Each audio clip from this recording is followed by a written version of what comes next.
Puro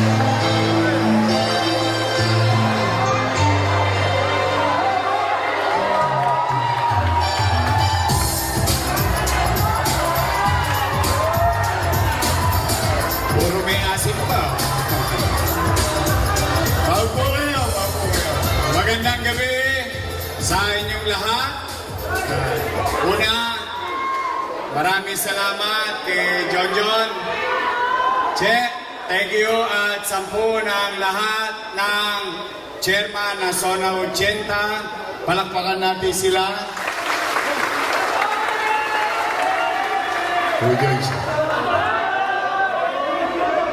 Ngayon lang ako naka-experience yung chairman gumastos pa para sa kandidatong mayor at vice mayor.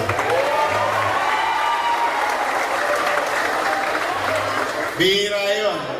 Ako naman, nagpapasalamat din sa mga kagawad na nandito. Secretary Treasurer, I love you. Secretary Treasurer, XO, Tanod, Lupon, at lahat ng may asim pa.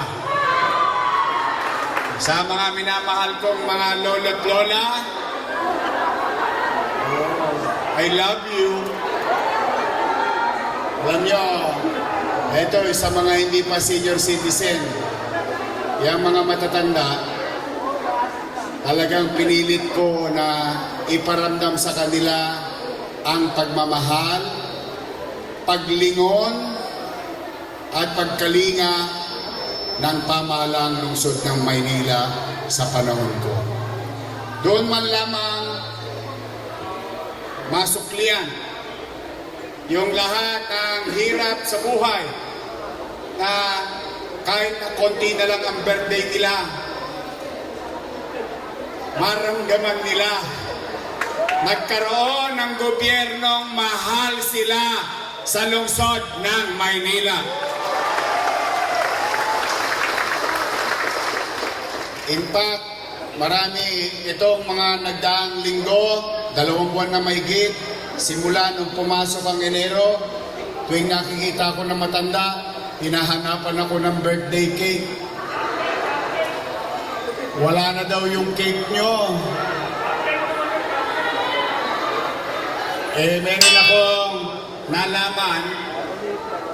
Meron akong nalaman, para pa tayong pinapipili. May nagsabi, anong gusto nyo? Cake o cash? Sabi ko naman, it's not about the money. The cake being given to our elders is showcasing ourselves as a government that naalala namin kayo. May mahipan man lang kayo. Hindi naman lahat ng senior may pera. Pero yung may isang bata sa Loton at sa loob ng Iskinita, sa Zona 80, sa kasuluk-sulukan, maramdaman niya, ay naalala ng gobyerno ang birthday ko. Yung pera, madaling kitain, madaling mawala. But it is the act itself, yung aksyon, yun ang pagbibigay ng pagpapalaga. Ngayon maghahalalan, siyempre tatanungin mo tao, cake o cash? Sagot ng tao, siyempre cash. Ako naman, basta ako, yung cash, madaling gawa ng paraan. Pero yung cake, ine-effort. Mas madaling ibigay ang cash. Pero yung cake, makikita mo yung pagpapahalaga. Kaya po, mga lolo't lola ko, umanatag kayo, may awa ang Diyos, nakabalik tayo. Gagandahan pa natin yung cake. O tapos, nabalitaan ko, tinaasan na daw. Wow! Paldo! Kala ko ba walang pera? Kala ko ba marami tayong utang? Pero ngayon halalan, umaari ang pera ng gobyerno. Pero pag pumunta ka sa health center,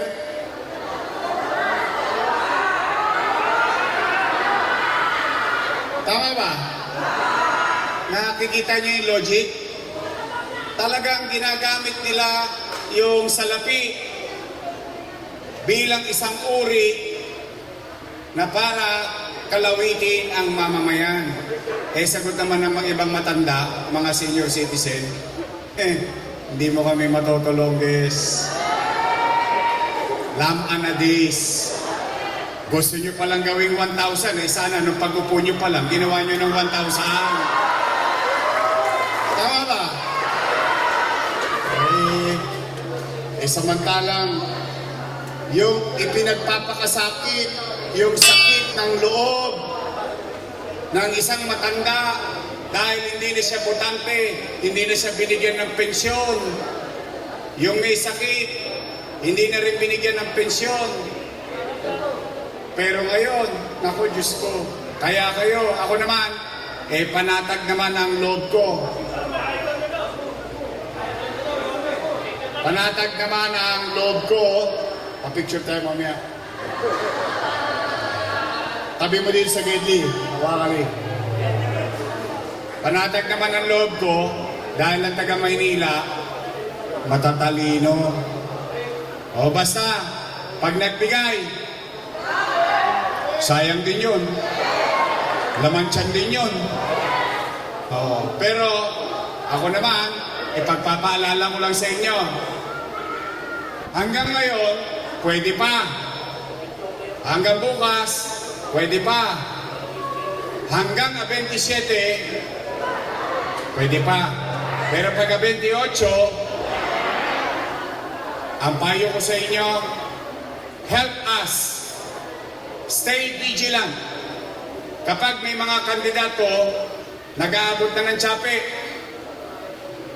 o picha, bigas, dilata, i-report ninyo sa Commission on Election nang masampulan sila.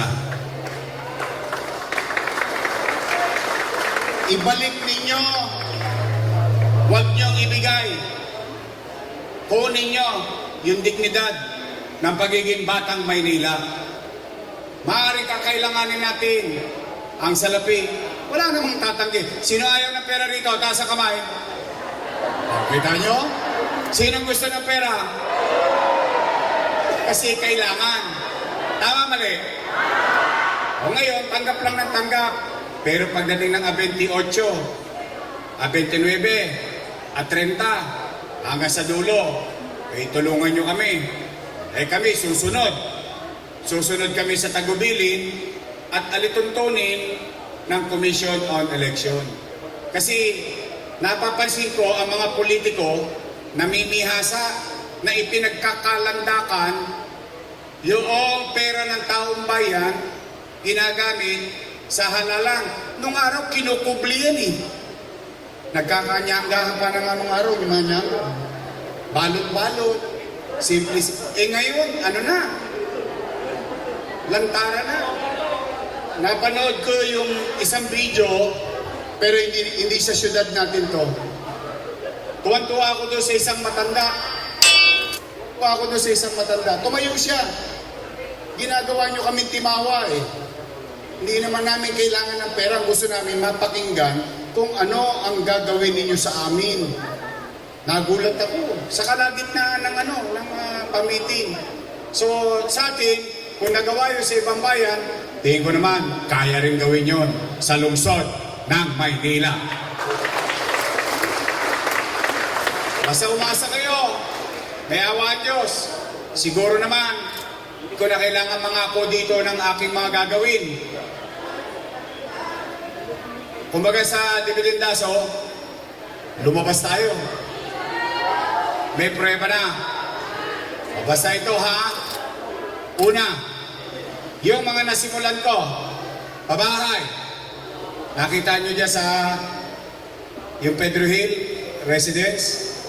Natayo. Nagagamit ng tao. Yon, yung pera, inutang ko. Yung pinapagawa, inutang ko. Kasalanan ko yung utang. Pero nung cutting ribbon, sila daw may gawa. Basta lahat ng pabahay, ospital, pagaganahin ko yung binili natin. Pera nyo yun, hindi ko naman pera yun eh. Alam nyo bang may MRI machine tayo? O kita ninyo? Ayan. Yan ang pinaka maliwanag na reaksyon.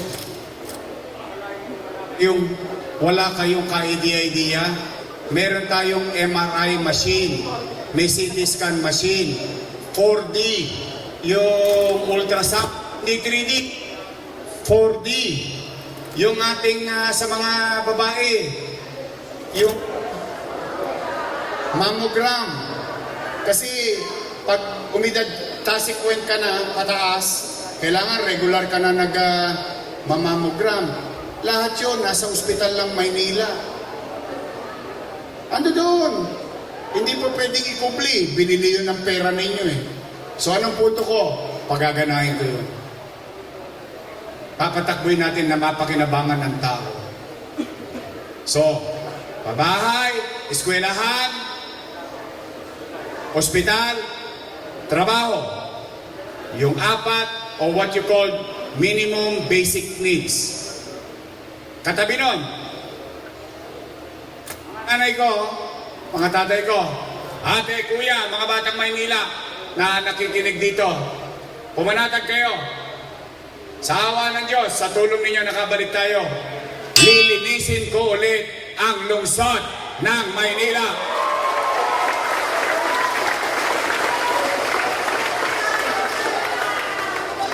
Pangalawa, kasi nangadugyot tayo ngayon eh. Hindi, totoo lang. O for example, yung truck nila, makakapasok pa dito sa Anak Bayan? Ano gagawin ng utaw? Bit, lalabas ako. Tama, mali. O anyway, basta lilinisin ko ulit ang lungsod ng Maynila. Pangalawa, shout out sa mga tanod. Mga EXO, nagkalat na naman ang tulongges ngayon, ano? Limasin ko na naman ang solving boy. Hold up, snatching. Gabi, madaling araw, umaga, wala nang pinipili yung mga kriminal na yan. Wala namang magawa yung tanod. Pag nahuli ng tanod, dadali sa barangay, ipamimedical. Problema doon sa medical sa ospital, kailangan daw naka-schedule. So, ibig sabihin, kailangan naka-schedule din ang huli natin. Di sabihin natin sa mga magnanakaw, uy, schedule mo pag nanakaw mo, ha? Tama ba? Kaya kung bakit, minsan, nawawalan ng gana yung ating mga pulis, yung ating mga tanod, bakit? RFI. Release for further investigation. Hindi mo naman mahuyo sa barangay. May oras lang. Tama, mali? Baka mabalikan ka pa.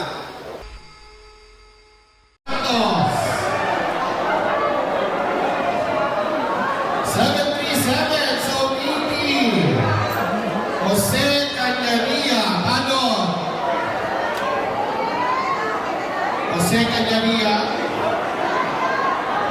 737. 731, nasa po ka 731? Kagawan, Aisa Barleo. Kagawan Aisa Barleo.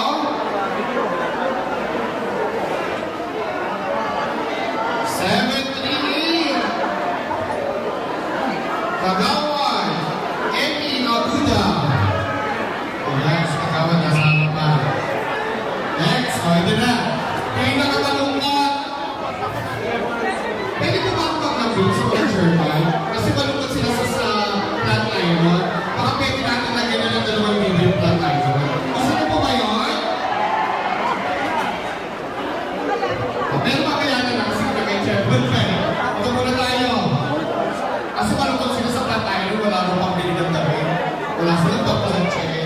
Ito muna tayo, Sherman. Lima po, Sher.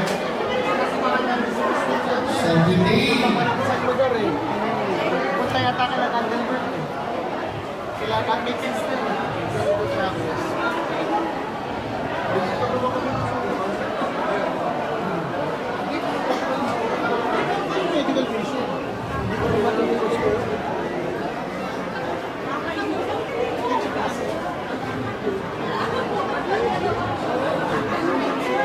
Mag-video na pero wala pa rin cash. Nakabalik po. 744. Nagawa.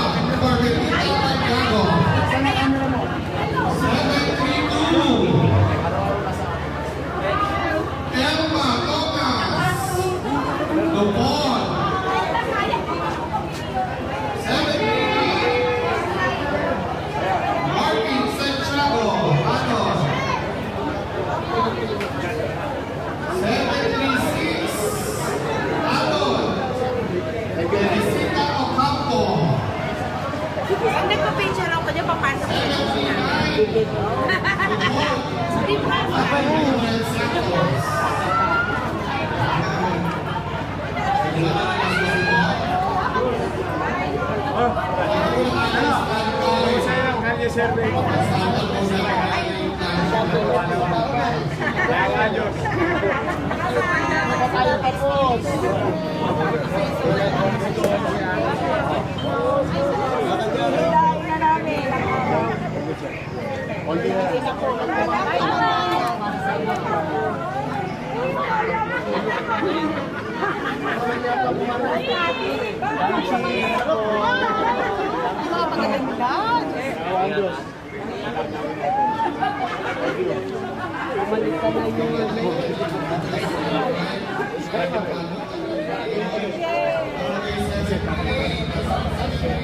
Tay, swerte na ako.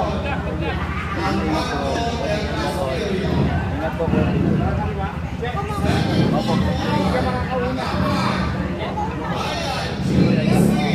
Thank you ha. Salamat sa pinigay mong allowance sa PWD Solo Fair.